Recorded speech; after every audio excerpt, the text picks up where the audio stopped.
독일의 유명한 철학자 쇼펜하우어의 이야기입니다. 그는 어느 날 공원 벤치에 앉아서 깊은 생각에 잠겼습니다. 해가 지는지도 모르고 깊이 있는데 날이 어두워지자 공원 관리인은 문을 닫기 위해서 주변을 돌아보다가 쇼펜하우어에게 말했습니다. 날이 어두워졌으니 빨리 들어가셔야 됩니다. 그러나 아무리 불러도 대답이 없자 그 사람은 쇼펜하우어 앞에 와서 이렇게 소리를 질렀습니다. 당신 누구요?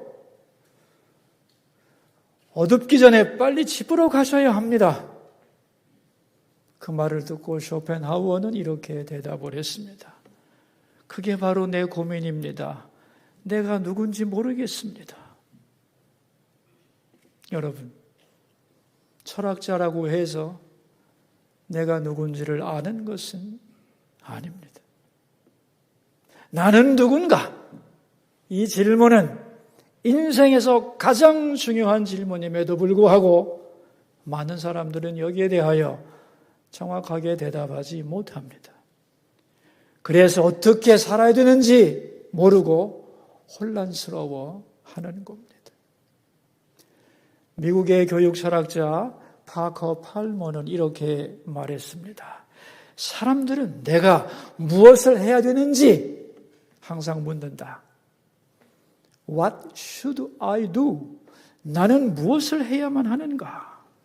그런데 그것을 알기 위해서는 Who am I?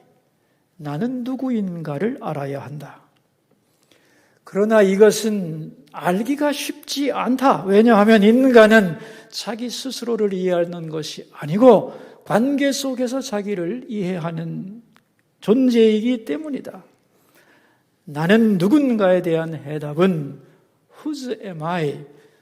나는 누구에게 속했는가? 여기서만 얻을 수 있는 것이다. 그렇게 말을 했습니다. 여러분, 내가 무엇을 해야 되는지 알고 싶지요? 그렇다면 내가 누군지를 알아야 한다는 겁니다.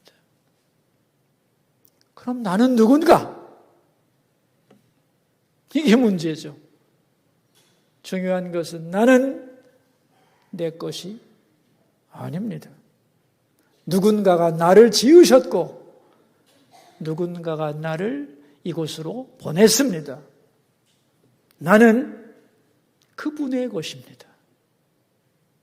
이것을 알 때에 우리는 하나님 안에서 내가 누구인가를 알게 되고 그 결과 내가 무엇을 할 수 있는지 해야 하는지를 깨닫게 되는 겁니다.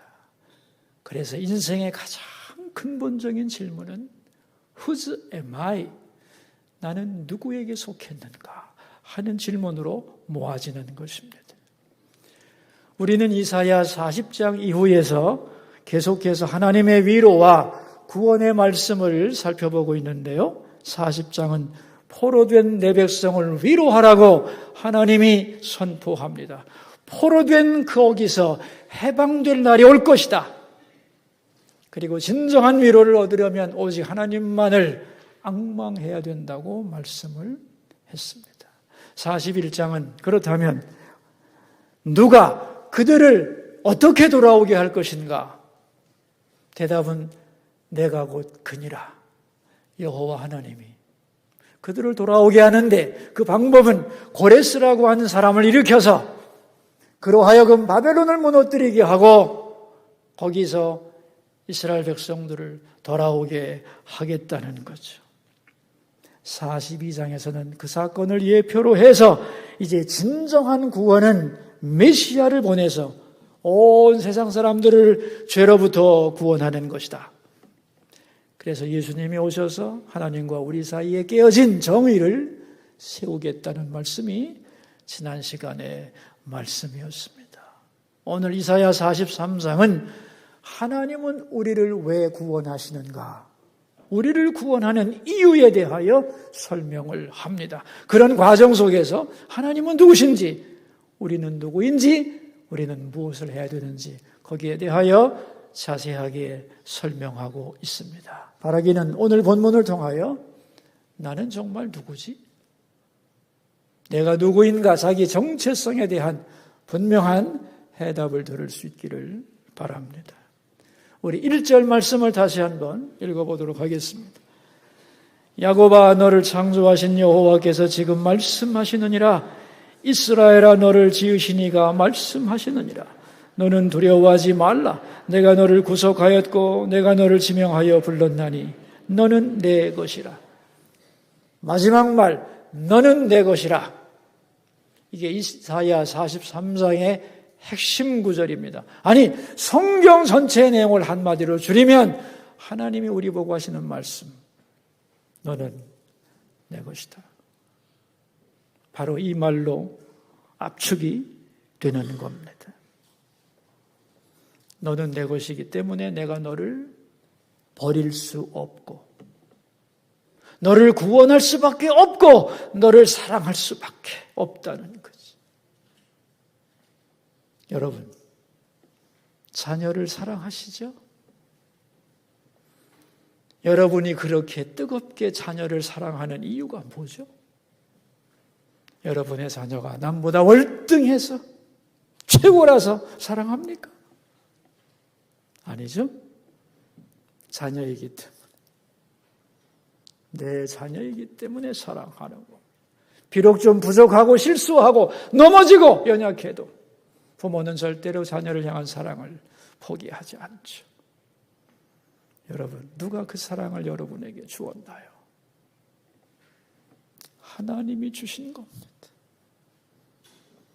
하나님이 우리를 얼마나 사랑하는가를 깨닫게 하기 위하여 모든 부모에게 자녀에 대한 뜨거운 사랑을 하나님은 부어주시는 거죠. 그래서 너는 내 것이다. 하나님의 이 말씀, 복음의 핵심입니다, 여러분. 우리가 이거 한마디를 분명히 믿고 산다면 나는 누구인가에 대한 대답이 주어지는 것이고 인생의 방황은 끝나는 것이죠. 그렇다면 우리가 왜 하나님의 것인가? 그 이유가 1절에 나옵니다. 세 가지인데요. 첫째는 너를 창조하신 여호와께서 이렇게 말씀합니다. 하나님이 나를 창조하셨기 때문에 우리가 하나님 거라는 거예요. 부모님이 우리를 낳으셨지만 우리는 알잖아요. 부모 자신이 우리를 이렇게 만들어서 세상에 보낼 수 없는 존재라는 것을. 부모란 소중한 분이죠. 하나님이 우리를 창조해서 이 땅에 보내시는데 도구로 쓰여진 소중한 존재지만 우리라는 인격을 만들어서 이 모습으로 우리를 이 땅에 보내시는 분은 부모가 아닙니다. 하나님이신 거죠. 그래서 우리는 하나님의 것이라는 거예요. 두 번째는 내가 너를 구속하였고 이렇게 말씀합니다. 구속이란 값을 주고 사왔다 그런 뜻이죠. 나는 하나님을 알지 못했습니다. 내 마음대로 죄를 지으며 살았죠. 죄의 노예로 팔렸습니다. 하나님께서 자기의 독생자 예수님을 주심으로 나를 위해 죽게 하심으로 나를 구원하셨습니다. 예수님을 통하여 나를 다시 하나님의 자녀로 받아주셨습니다. 엄청난 대가를 지불하고 그래서 나는 하나님의 것이라는 거예요. 마지막 세 번째는 내가 너를 지명하여 불렀나니 그랬습니다. 하나님은 우리를 지명하여 우리 개인의 이름을 알고 부르는 분입니다. 저를 보고 명화나 그러십니다. 하나님은 여러분의 이름을 아시고 개별적으로 부르시는 분입니다. 그런데 우리를 부른다는 것은 단순히 우리를 향한 호칭이 아닙니다. 우리를 부르시고 우리가 해야 할 일, 소명이 뭔지를 가르쳐 준다는 의미죠. 아브라함아, 내가 네게 지시하는 땅으로 가라. 모세야, 내 백성을 출애굽시켜라. 여호수아야, 가나안을 정복하라.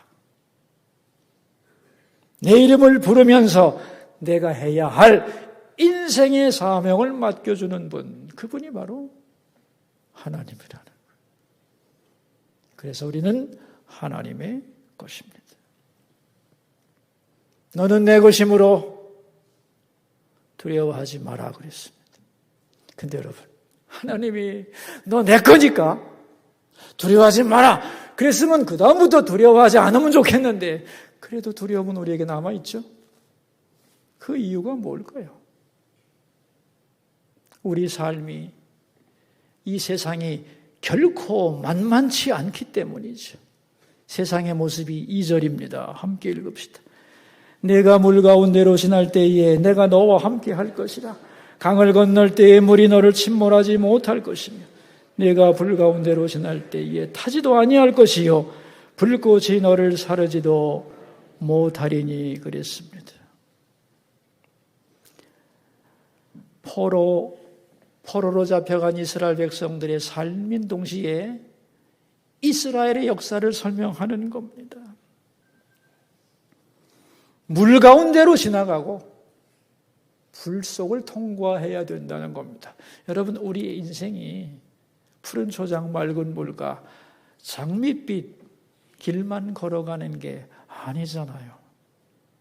험한 물을 건너가야 하고 활활 타오르는 불 속을 통과하는 것 같은 어려움이 우리의 인생에 있다는 겁니다. 지금 이스라엘 사람들은 포로로 끌려갔으니까 그 포로 생활 자체가 물속에 빠진 것 같고 불 가운데 들어간 것 같이 고난의 삶이라는 거죠. 그러나 그 속에서 너희들은 빠져 죽지 않고 불타지 않을 거라는 거예요. 왜요? 내가 너와 함께하기 때문에.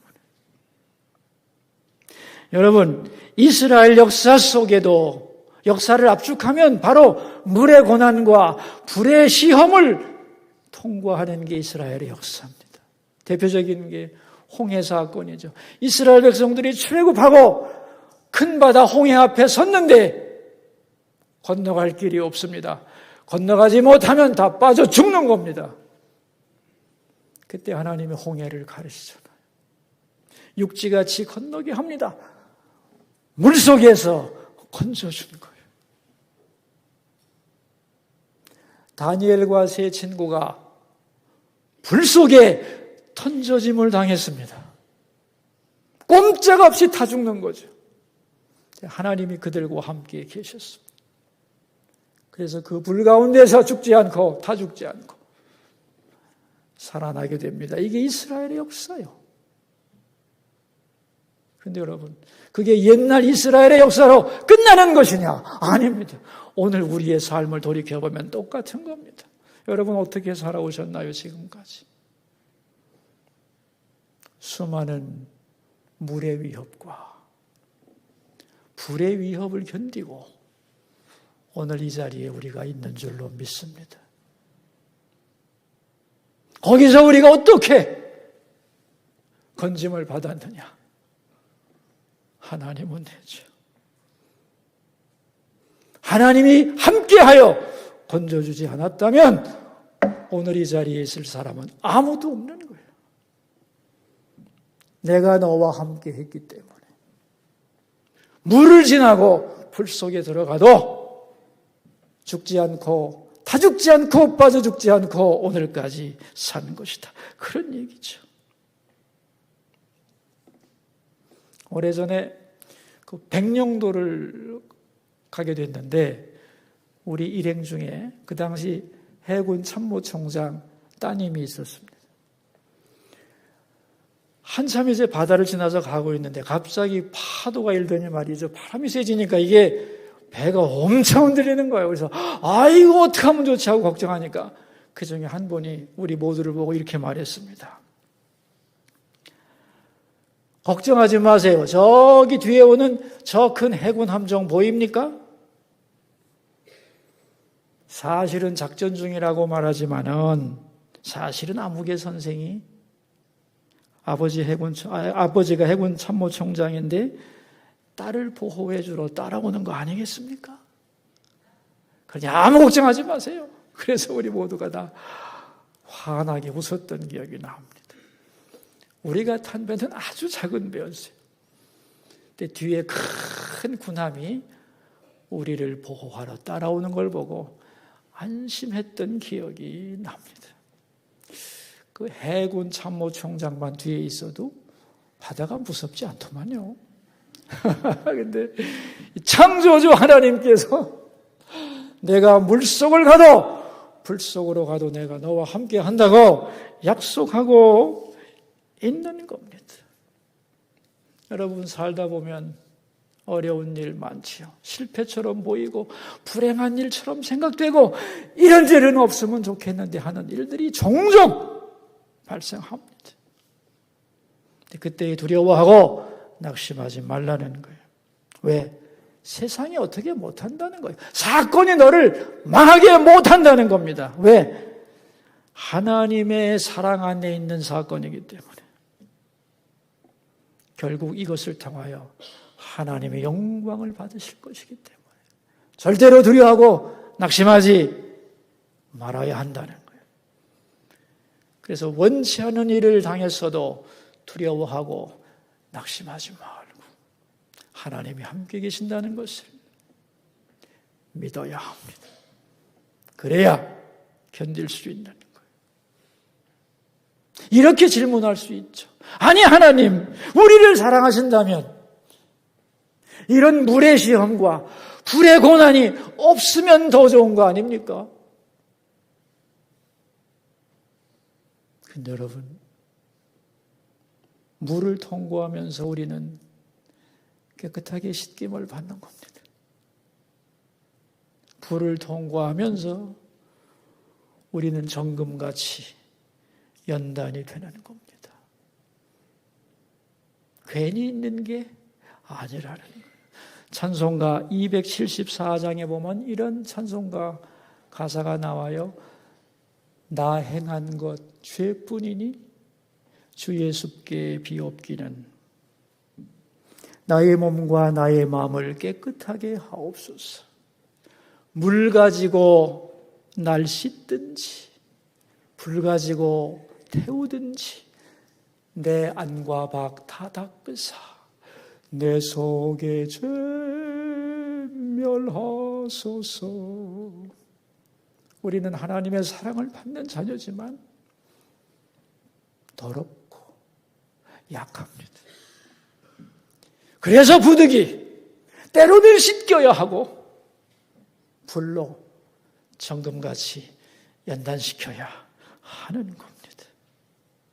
그래서 깨끗해지고 겸손해지고 담대해지고 진정한 믿음의 사람으로 다시 태어나게 되는 겁니다. 3절 말씀을 보겠습니다. 대전하는 여호와 내 하나님이요 이스라엘의 거룩한 이요 네 구원자임이라.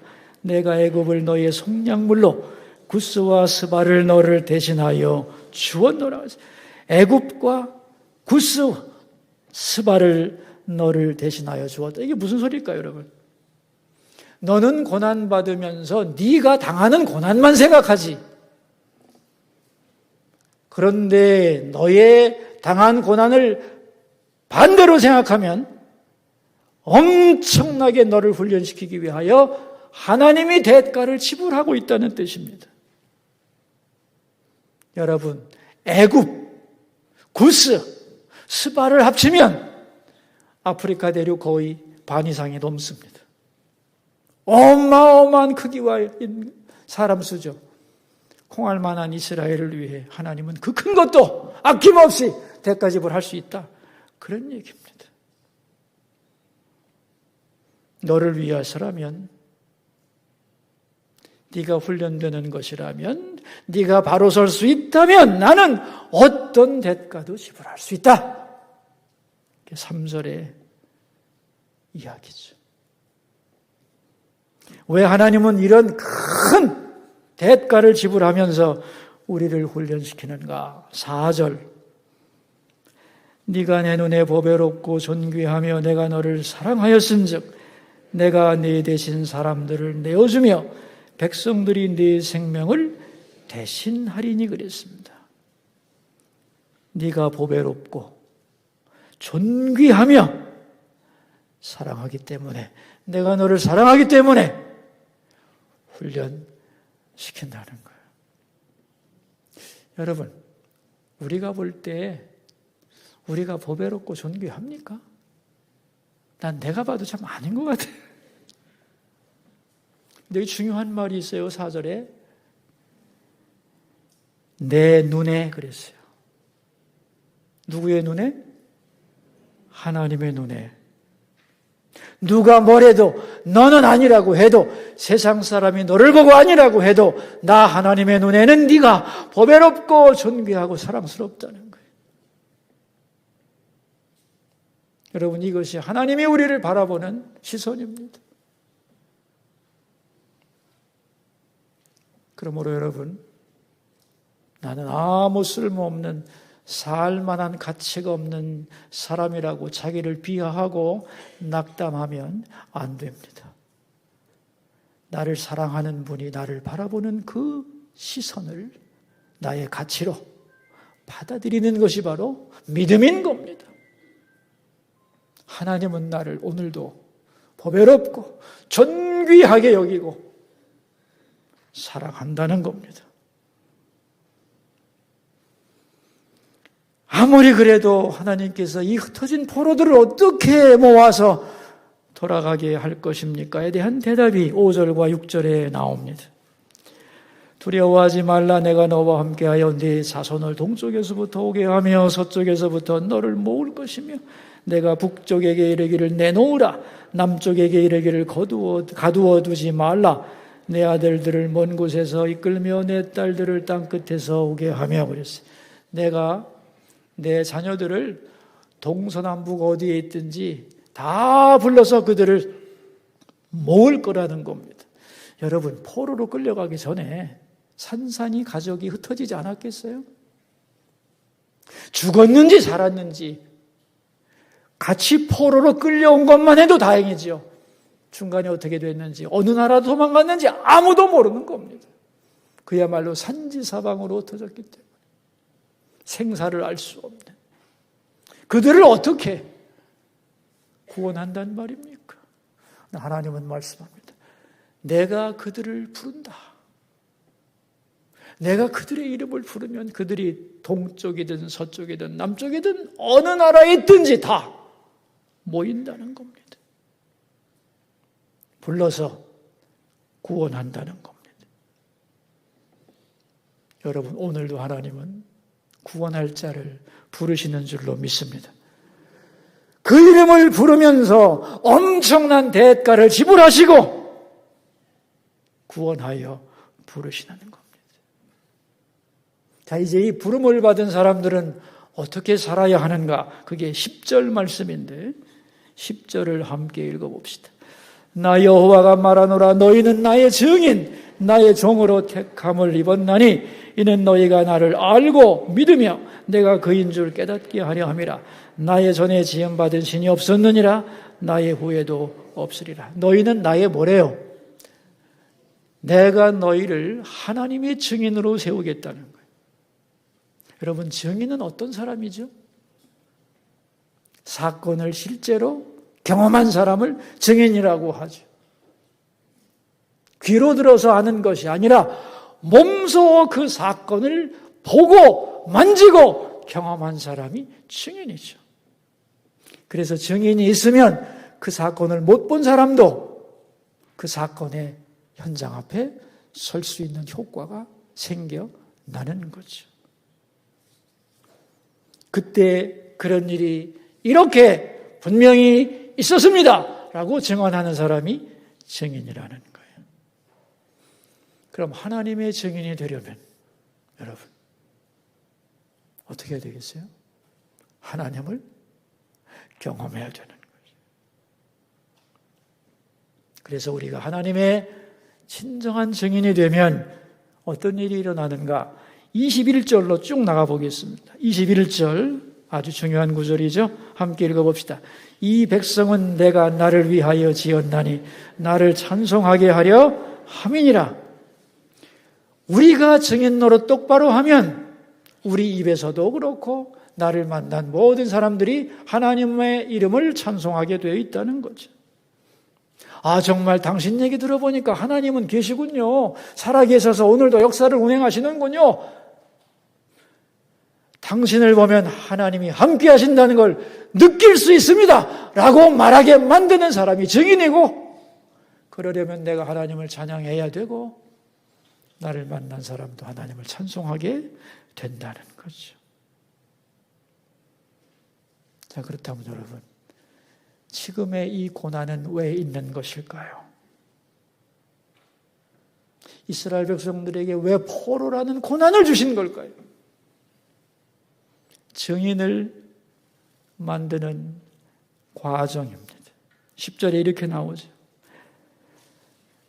너희가 나를 알고 믿으며 내가 그인 줄 깨닫게 하려 함이라. 사건을 만남으로 하나님이 어떤 분인가를 내가 똑바로 경험하게 만들기 위해 이런 사건들이 있다는 거죠. 산 경험을 만들어준다는 거예요. 그리고 우리가 만난 사건은 이런 사건 저런 사건 다 복잡한다 할지라도 앞으로 우리가 증인되게 하는 사건이요, 또한 우리가 그 일로 인하여 찬송하는 사건으로 그 사건의 방향을 이끌어가고 있다는 겁니다. 그러므로 어떤 형편이 있든지 간에 두려워하지 말고 낙심하지 말라는 겁니다. 이 사건을 잘 경험하고 나면 결국은 찬송하게 될 것이고 하나님의 살아계심을 증거하게 될 거니까. 아멘. 전에 교통사고를 당한 성도님을 신방하러 갔는데 뭐라고 비유를 해야 되나 생각하다가 이사야 43장 말씀이 생각이 났습니다.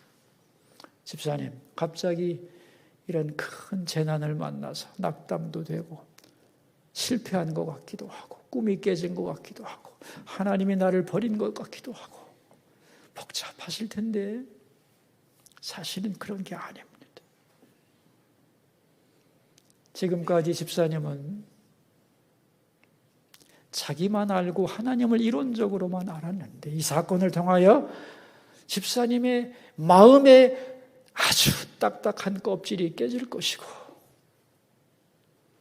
그 깨진 마음 한가운데로 하나님의 은혜의 강이 생겨나서 메마른 심령에 은혜가 흐르게 될 겁니다. 그래서 이 사건을 간증하게 되고 이 사건이 나를 향한 사랑이었다고 고백하게 될 줄로 나는 믿습니다. 그런 말씀을 전했습니다. 그분도 원망하고 불평했는데 목사님 말씀 들어보니 이게 나를 향한 사랑이었군요. 나를 다시 하나님만 붙들고 살게 하는 은혜의 사건임을 나는 믿습니다. 그렇게 고백하며 함께 예배를 드린 적이 있습니다. 여러분, 그런 것입니다. 고난도 은혜의 마중물이 되는 것이죠. 오늘도 우리에게는 좋은 일도 일어나고 원치 않는 일도 일어나지만 어떤 일도 다 합력하여 선을 이루게 될 줄로 믿습니다. 자, 그래서 우리는 이제 담대하게 하나님의 증인으로 살아가야 되는데 이 증인되는 삶을 막는 것이 뭐냐? 오늘 본문에서 강조하는 게 두려움이라는 거예요. 두려움. 이 두려움을 이겨야 됩니다. 내 앞에 있는 두려움을 이기고 증인으로 살아가야 되는데 그 방법이 뭐냐? 말씀을 드리도록 하겠습니다. 여러분, 내가 지금 어떤 것 때문에 두려워한다는 것은 어떤 의미냐 하면은 내가 지금 두려워한다는 것은 지금 내 마음에서 하나님보다 두려워하는 것을 더 사랑한다는 뜻입니다.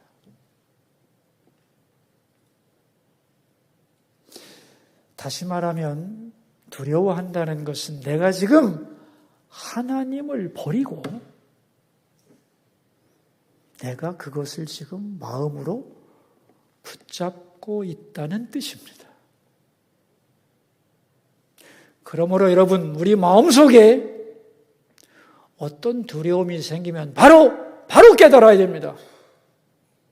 지금 내가 하나님 버리고 이거를 붙잡으려고 하는구나. 이러면 안 되지! 라고 깨달아야 하는 겁니다.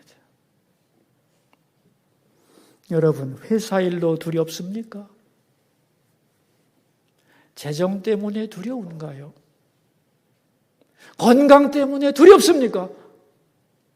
자녀의 문제로 두려움이 엄습하나요? 그렇다면 나는 지금 그 문제를 하나님보다 더 강하게 붙잡고 하나님을 그 문제 앞에서 밀쳐내고 있는 것입니다. 해결책은 뭘까요, 그럼? 자기 마음을 고백해야 됩니다. 하나님, 회사 문제로, 돈 문제로, 건강 문제로, 자녀 문제로 제 마음이 두렵습니다. 하나님보다 그것을 더 붙잡는 마음을 내려놓게 하시고 하나님으로 내 마음을 채우게 하옵소서. 그렇게 기도해야 되는 거예요. 여러분, 문제가 큰 게 아닙니다. 그 문제의 마음을 빼앗기고 그 문제를 붙잡고 하나님을 밀어내는 것이 문제죠. 그러므로 어떤 문제 때문에 두렵다면 그 문제를 해결해 달라고 조를 것이 아니고 이 문제가 하나님과 나의 사이를 가로막지 못하도록 해 주십시오. 그래서 이 문제로부터 벗어나게 하시고 어떤 상태에서도 내가 기뻐하고 감사하고 하나님께 찬양할 수 있는 사람이 되게 하옵소서. 그렇게 기도해야 되는 겁니다. 그럴 때 하나님이 현실이 되고 나는 하나님을 바라보면서 하나님으로 인하여 사정이 어떻든 형편이 어떻든 기뻐하는 사람이 되고 내 마음의 두려움은 물러가게 되는 겁니다. 그래서 상황 때문에 두려워하는 것이 아니라는 것을 분명히 기억하시고 두려워하는 그것을 내려놓고 하나님을 붙잡게 하소서. 그럴 때 우리는 그 상황 속에서 하나님을 찬송할 수 있고 그 결과 나를 통하여 하나님은 영광을 받을 수 있고 나는 어떤 형편 속에서도 하나님의 증인으로 살아갈 수 있는 것입니다. 이 은혜가 우리의 삶에 충만하기를 축원합니다. 기도합시다. 우리 들은 바 말씀을 생각하면서 기도함으로 하나님께 나갑시다. 내가 누군가 하나님의 것임을 알게 해주시고 어떤 일에도 두려워하지 않고 담대한 하나님의 증인으로 살게 하옵소서. 기도하겠습니다. 여러분, 자기 목소리가 자기 귀에 들리도록 소리내서 기도합시다. 내가 너를 지명하여 불렀나니 너는 내 것이다. 이렇게 말씀해 주신 주님, 오늘 이 자리에 모인 모든 성도들의 이름을 개별적으로 불러주시고 너는 내 것이다.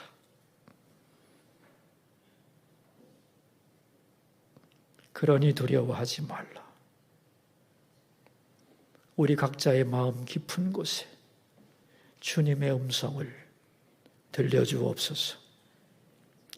나를 창조하시고 구원하신 하나님, 나를 존귀하게 여기시고 보배처럼 귀하게 여기시고 사랑하는 하나님을 늘 현실로 느끼게 하시고 하나님의 증인이 되어 찬송과 영광을 돌릴 수 있도록 우리의 남은 삶을 이끌어 주시옵소서. 존귀하신 예수님의 이름으로 기도하옵나이다. 아멘.